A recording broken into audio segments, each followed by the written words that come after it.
Uh,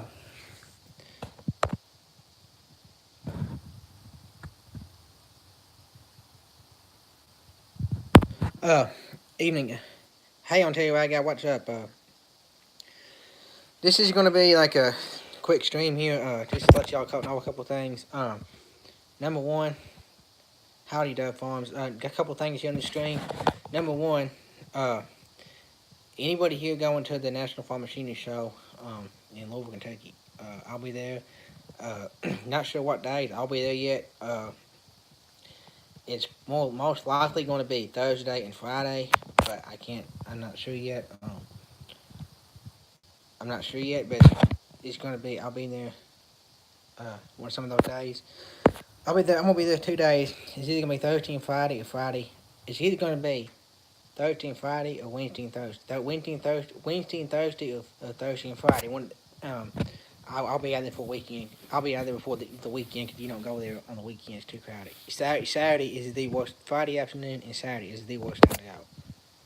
So, uh, did thought I'd bring mention that. I'll be at the Farm Machinery Show. And if y'all want to see me, uh, we can work something. We can work something out. So,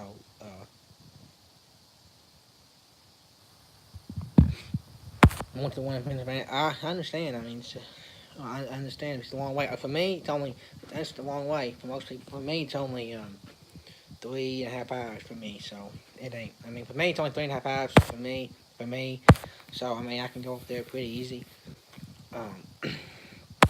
But as far as a lot of people are like 7, 8 hours away or whatever, then I get you can't go. But I thought I'd throw that out there that I'm gonna be there, and if y'all want to meet up with me or see me or something,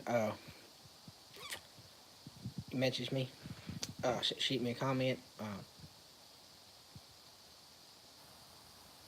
The class was well, you know how those classes go, they're just a bunch of crap. But anyway, just got back. Thank goodness it's over. It was a bunch of crap. I had to go to a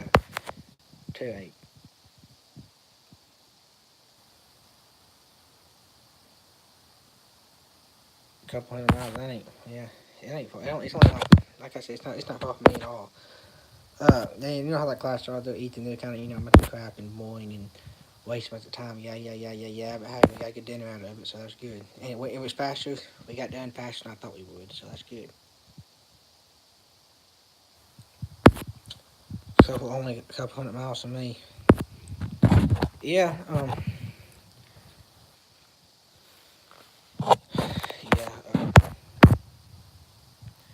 yeah, I'll be there. Not sure what days I'll be there, but I will be there. I'm not sure. Like I said, it'll be those 2 days. Uh, it is currently 20. It is currently 22 degrees out right now. We have about 6 inches of snow on the ground, but it's slowly melting off.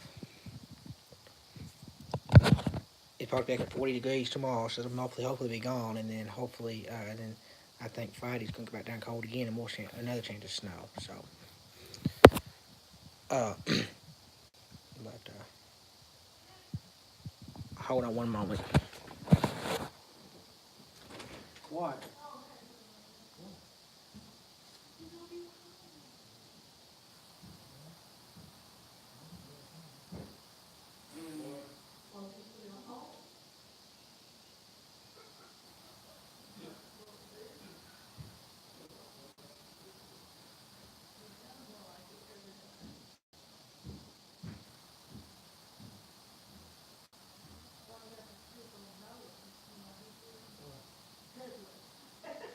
I told you that.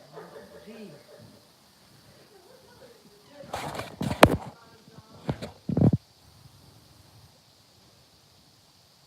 Uh-huh. Uh, sorry. Sorry about that. Sorry about that. It's 11 degrees here. Oh yeah, it's cold. Yeah, we've had plenty of snow. It's more than I care to have, but I mean it was fun for a day. But now I'm kind of sick of it. I'm ready for spring. And we got a new piece of equipment in today, and I'm making a video on that. Some of you guys probably know what it is. Some of you guys probably know what it is. But I'm making a video on that here. Well, I made part of the video today, and I'll make part of the video tomorrow. um, and I'll probably upload it sometime within the next week. So that'll be looking forward to that. But hopefully, y'all know what it is. And if you do know what it is,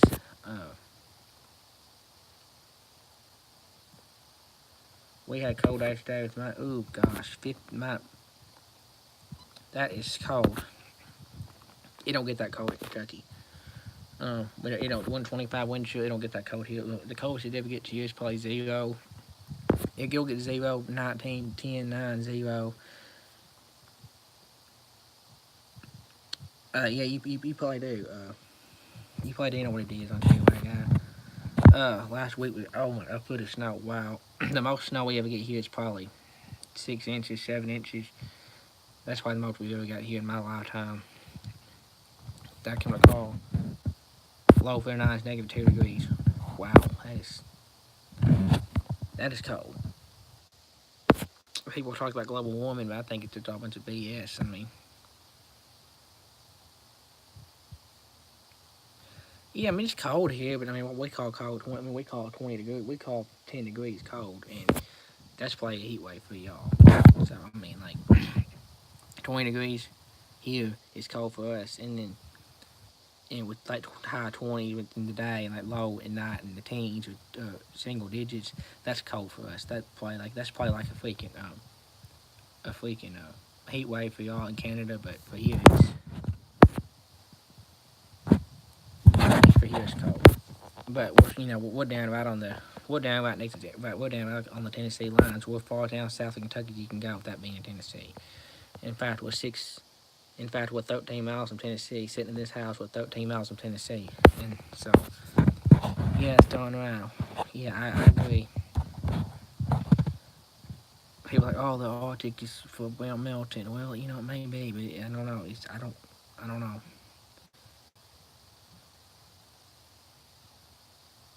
You hunter dove, you're exactly right. It's just a pattern. In 5 years from that may change. We've had the wettest.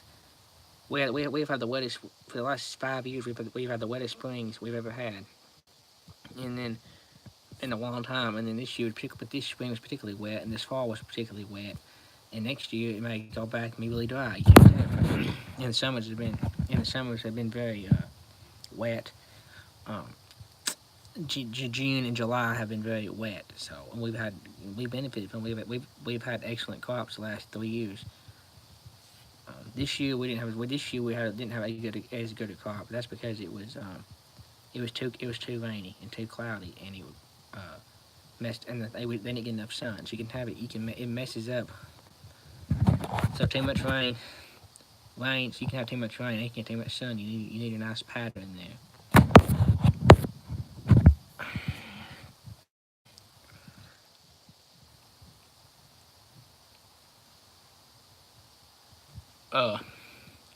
But if y'all got any questions, you just ask away and I'll answer. I'll answer. You look forward to the new video. I think global warming is a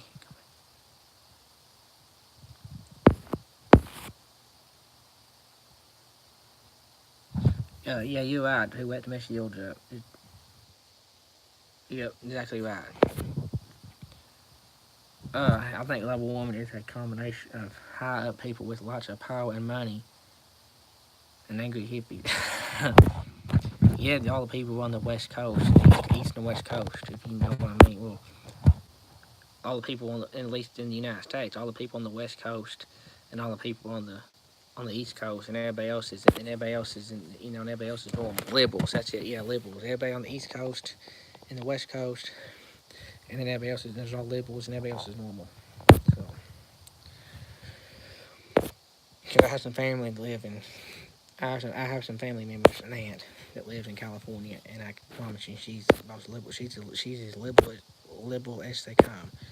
I mean, she voted for Bernie Sanders in the election, so if that tells you anything, she's a communist. Anyway, and I normally don't discuss politics on this channel, but anyway, make an exception.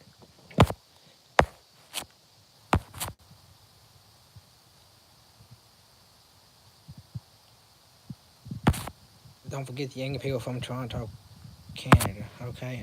Well, I have been to Canada.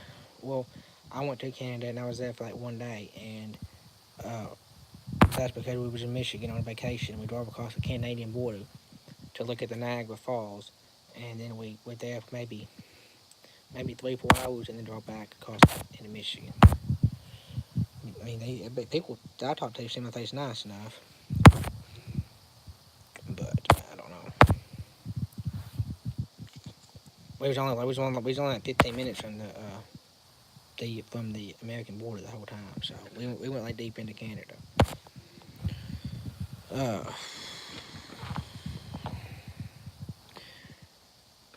but yeah, we just got back. I just got home from a meeting, and then went from the meeting and came home from the meeting, got cleaned up, and then we unloaded this new piece of equipment, and then they left. I'll give you a hint at the piece of equipment is red. It's red piece of equipment, and I give you, and that's all I'm gonna say. I've been to Saskatchewan, Canada. That's all. Never been to Saskatchewan. I was in Ontario. I think yeah, it was Ontario. Yeah, I guess it was Ontario, right next borders Michigan. So that'd be Ontario. Uh, it's a long way up there from Kentucky. It's a long. We was like 15, 14 hours. So it took us a while to get there.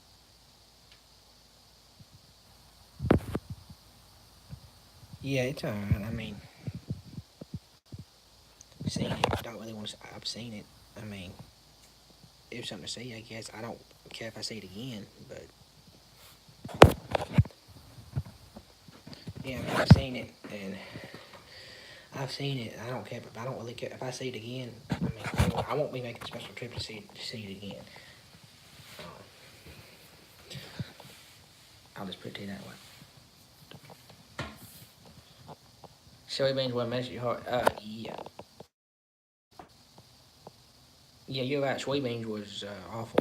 Well, our whole fall was messed up, man. It was just awful. Well, we started out. Whereabouts are you in Kentucky? Central. And okay, hold on. Whereabouts am I, Kentucky? I am in the very extreme western part of Kentucky, about right on the Tennessee, Illinois, and Missouri line. Um, down in I'm down in very bottom of western Kentucky, the far west as you can go without being in the Mississippi River. You're in what part of central Kentucky? Like Louisville, Lexington area? I don't know. Something like that. That's what I call central Kentucky. Soybeans were awful to harvest this year. Harvest started out good, and then it got kind of corn harvest went fine, and then most of bean harvest was, and then we got all of our about half our beans out, and then it started raining and raining and it raining and never quit raining. And then it hooked a touch weight on our beans, and we were still harvesting beans Thanksgiving Day, and they were awful. The yield was the test weight was awful. They were rotten black. It was just bad. The yield was great, but the test weight and the quality of the grain was terrible. Was bad. But we only had like 50 acres that was really bad. So the yield was phenomenal on beans this year. The yield was absolutely phenomenal. I mean, and hopefully this year that's the same. And thank goodness that luckily the price is coming up a little bit on beans and corn too for that matter. And so hopefully that 2019 is a better year than 2018 was. Yield wise, I mean, yield, you always want better yields at price. I mean, if we got the same amount, if we got the same yields we got this year with better prices, I'd be happy. But yeah, farming and fun for profit. I am That's why I'm at Kentucky. So you're South Central Kentucky. So you're thinking like what I call South Central Kentucky would be like some like I say Lexington, Louisville, but that's more Eastern Kentucky. South Central that'd be more like what like Bowling Green, Kentucky, Hopkinsville, some area like that. Isn't it great when you sink one of your combines on the last day of harvest? This sounds terrible. It sounds terrible to sink a combine in the mud. I've never seen a combine stuck, never dealt with a combine being stuck. Um, we've had a couple tractors stuck. I mean, we've had a spray rig stuck and a couple tractors stuck over the years that I've been around, big enough to help out, big enough to help out. But as far as having a combine stuck, never had a combine stuck. Don't think I want to have one stuck either. But I'm sure it's a mess. I'm sure it's a mess having a combine stuck. I can only imagine. I can only imagine.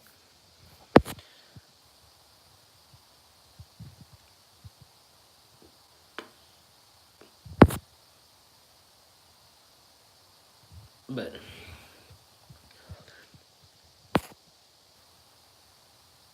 yeah, the John Deere's way too heavy. I like case combines. I do.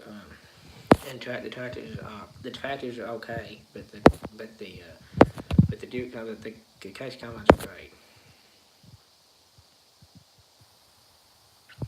We have we've had case combines for since we've had case combines in 2008, and then before that we were all Deere, and then we got case tractors in 2011 was our first year with a case tractor,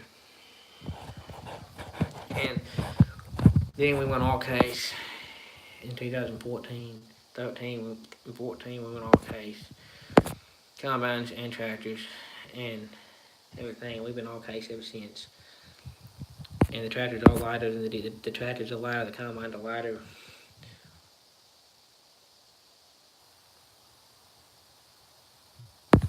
Went to the first world.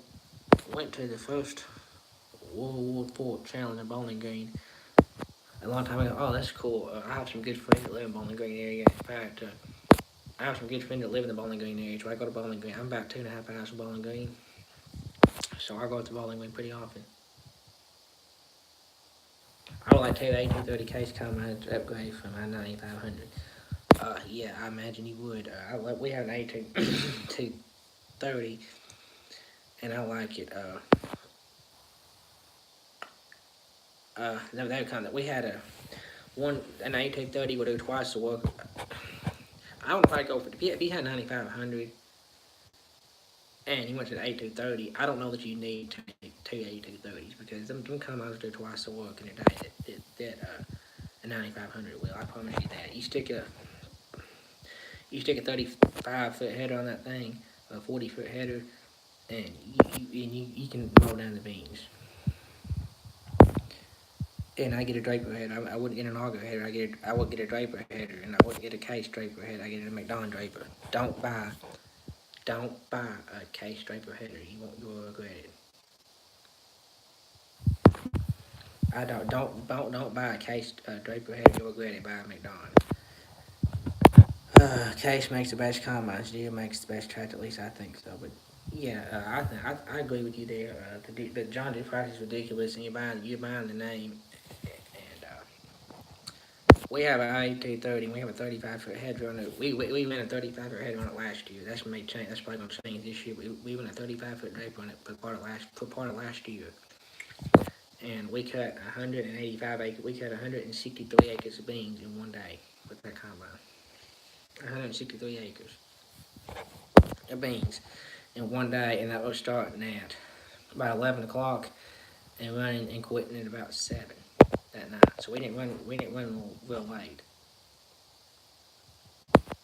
For an A230, a 35-foot would be the least would be the least I put on one.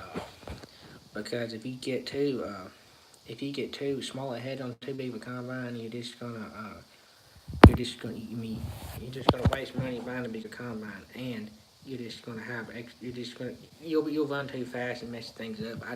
If I was gonna go to a 30-foot draper, I get a 72 7130 or 72 or 7120 or something like that. Back on our 30-foot draper. But I've had bad luck with the McDonald with the case drapers. McDonald makes the draper headers for case. They make the case headers, but I don't understand. You see, you think they'd be the same. You think they'd run the same, but they don't. They're just the McDonald's are better. The one that says McDonald and McDonald are better. I don't know why, but they just are. And our dealer told us the same thing. He said, stay away from the. We had one.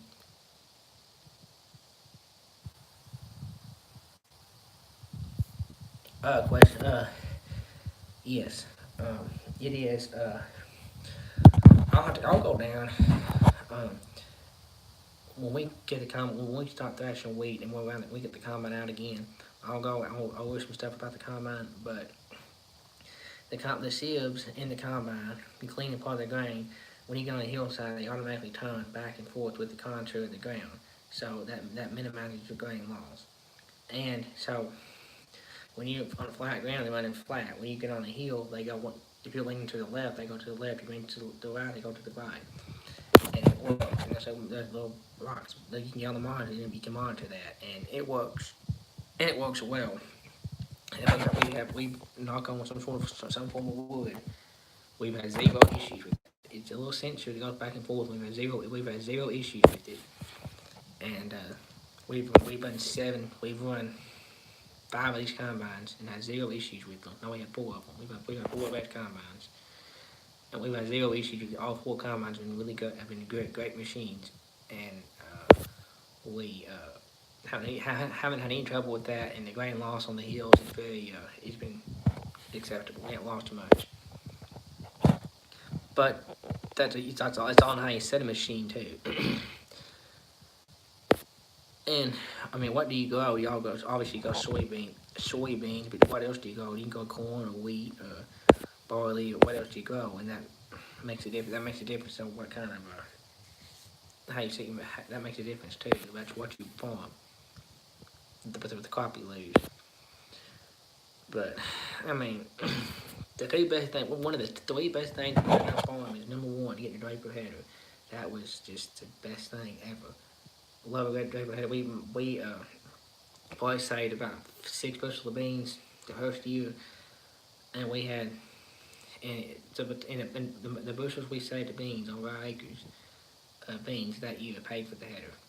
We picked the header was paid for in 2 years. That's a pretty good investment.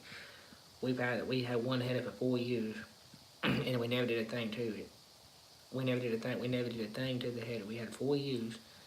Ran over probably about I'm gonna say 5,800 acres with that header, and never had any problem with it.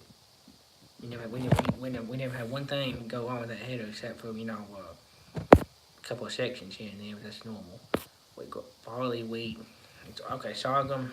Yeah, I think you can cut sorghum with them too, can't you? I don't know anything about sorghum, but I mean we cut wheat with ours and soybeans with ours, and I know. I'm assuming we can cut sorghum with them too. I don't know why you couldn't.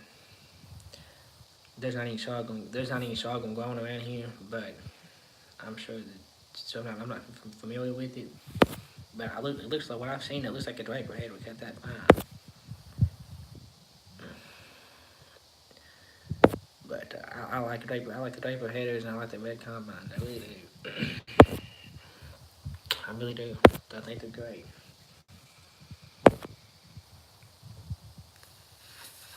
But I think Case makes crappy headers. I don't like the corn heads. I don't like the draper heads, but well, yeah, that's what I figured. Yes, basically kind of like wheat. You just cut the head off of it, and you just cut the head off of it. And that's it. Which we cut our wheat lower than probably a lot of people do because we double crop our wheat. So we cut it lower. So that makes a difference, I guess. But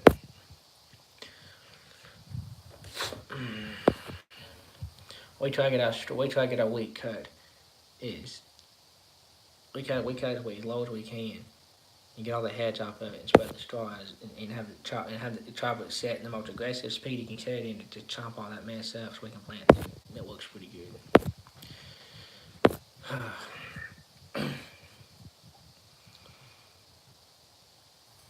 What size head do you a 9500? That's a walking machine, isn't it? 9500. We had a 9500 for a while back when I was real young. We had 96. We had 9600. We had 9600, and we had two 9610s, and then we had a 9760. Walk. It was a, we had 9650. It was a walker machine. And then we went to a 9650 walking machine to a 9770, which is a Volta machine. And then we went to Case after that. Ever seen a John Deere roll crop soybean head? Yes, I've seen one. I've seen them in the. I've never seen one of them posted, but I've seen a picture in a magazine from like the '80s. I seen one, and that's pretty neat.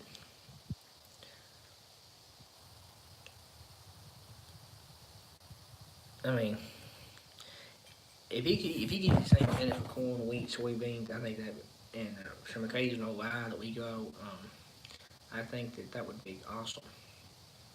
If you could use one head, if you could use one head for all your crops, I think that'd be nice. Because like if you could get rid of your corn head,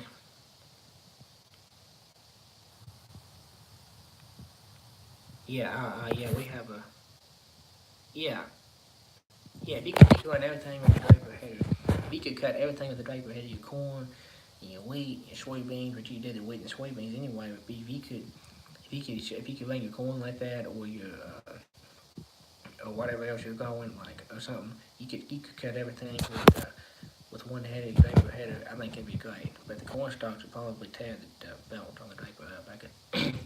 The corn stalks would probably tear the belt on the draper up. But yeah, if you could have you about 35 foot or 40 foot draper header and have all your crops cut with that, well, shoot, you mean business. Yeah, I never recommend an auger header. If you can afford a combine, if you have a combine capable of running a draper header on it, and then I'd recommend a draper header over an auger header any day of the week.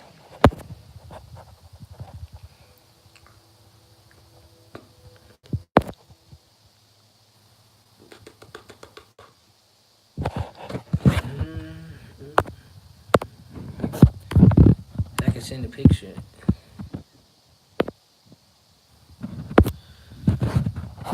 Anyway.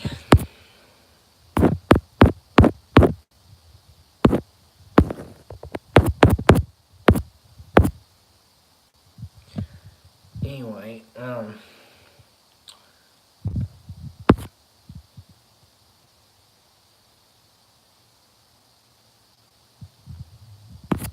any more questions?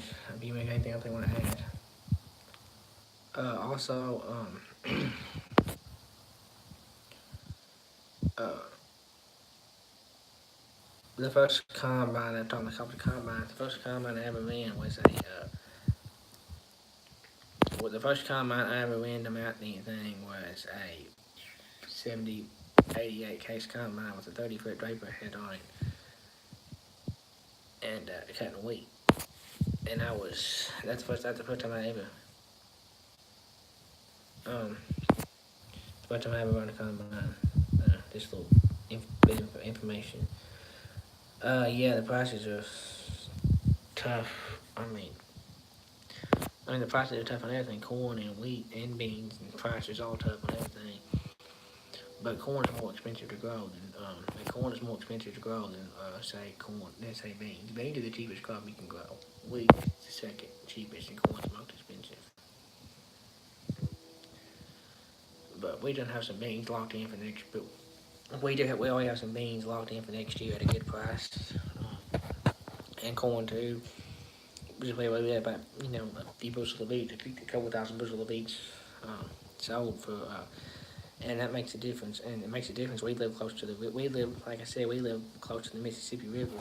And That makes the market better because we're next to the river, and we haul our grain down to the local Cargill, which is right on the river, about 10 miles away.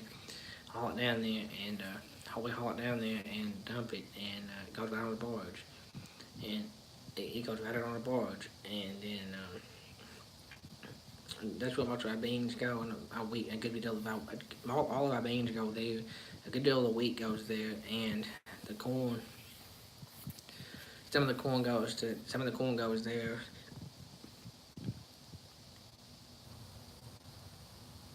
Um, and most of our corn, some of our corn goes there. About a third of our corn. The rest of our corn goes to the ethanol plant and a Tyson chicken plant. So that helps. All that being said, all that helps our market.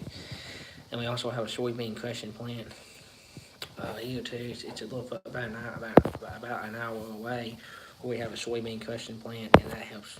So that all that helps the prices too. That helps makes the basis better, and stuff. We always book, yeah. Yeah, we have some corn and beans in the bin right now in the store that we'll haul out. Well, the corn goes out in February, and the beans not priced yet, but yeah.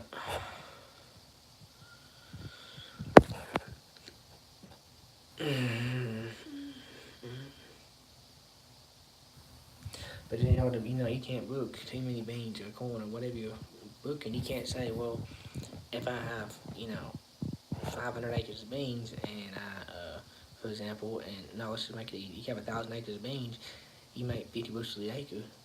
Well, you can't.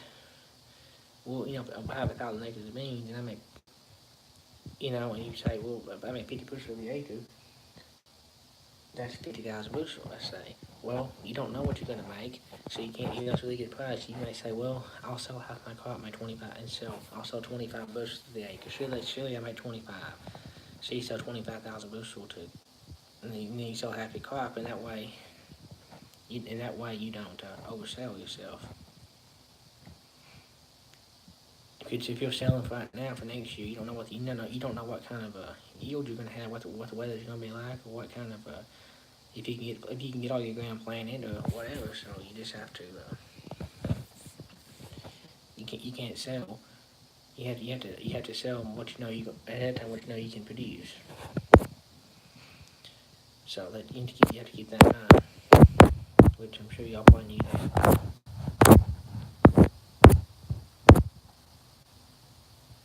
For the non-farmers watching this channel, then they know that.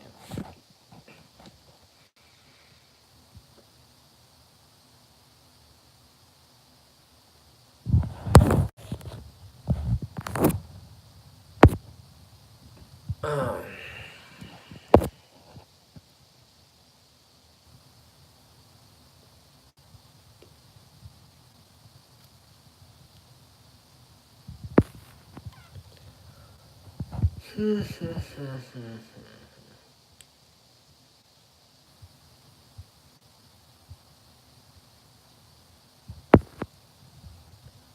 yeah, we have to.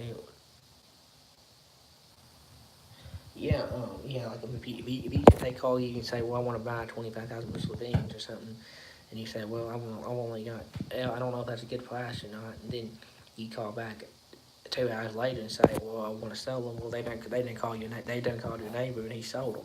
So you have to think quick.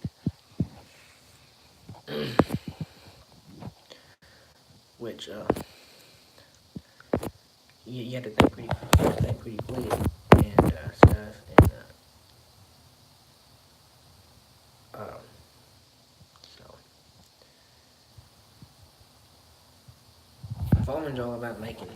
Farming is all about making 5-second decisions. Somebody, I mean, you have to make quick decisions, or somebody's gonna, or the deal's not gonna be there today, tomorrow, whatever. You have to do it right then and there, and hope for the best, or you'll get screwed every time.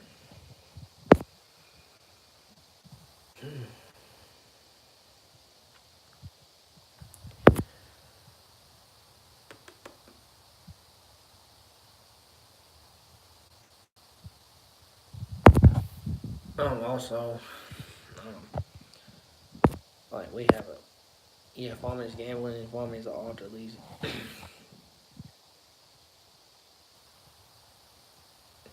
Yeah, for one marketing, that's right. We didn't have we only have about 25 bushel to the acre of wheat sold uh, for this coming June. The wheat that we're harvesting this coming June, and we sold that, and we sold the contract of the wheat, pulled contract of the wheat in August. So it wasn't even planted, it wasn't even in the ground yet. So that's what I'm saying. He have to. That's what he said. That's what we did. That's what you have to do. And we knew we were going to make that. We knew that if we only planted one field, and our worst year ever, what we do is we knew if we only planted 100 acres of wheat, and okay, and our yield made this was our worst yield ever, which was our worst wheat year ever, which was like 7 years ago.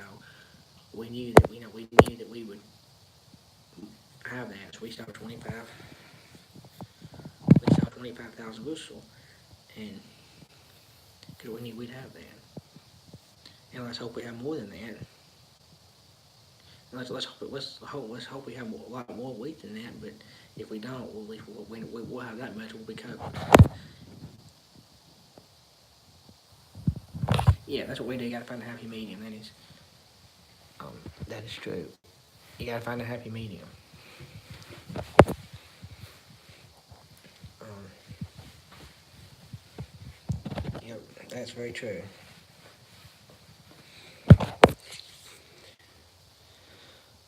Um, but I'm taking a marketing class in school at college. Taking a marketing class, and it's pretty interesting. Pretty neat.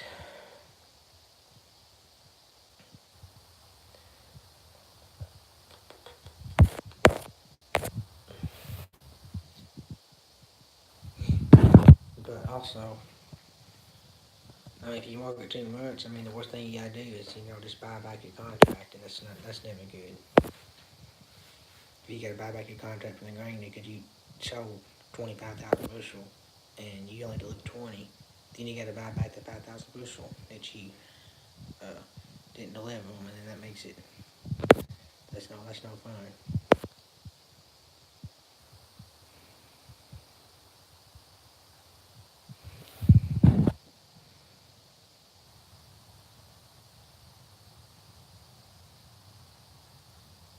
See you, man. Have a good one. Have a good one, Hunter Dove. Have a good one.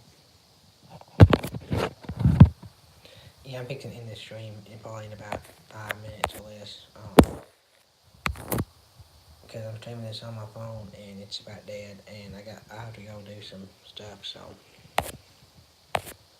just hadn't done one of these in a while. Thought I'd do one and tell y'all I'm still alive and everything's. Tell y'all I'm still alive and still here.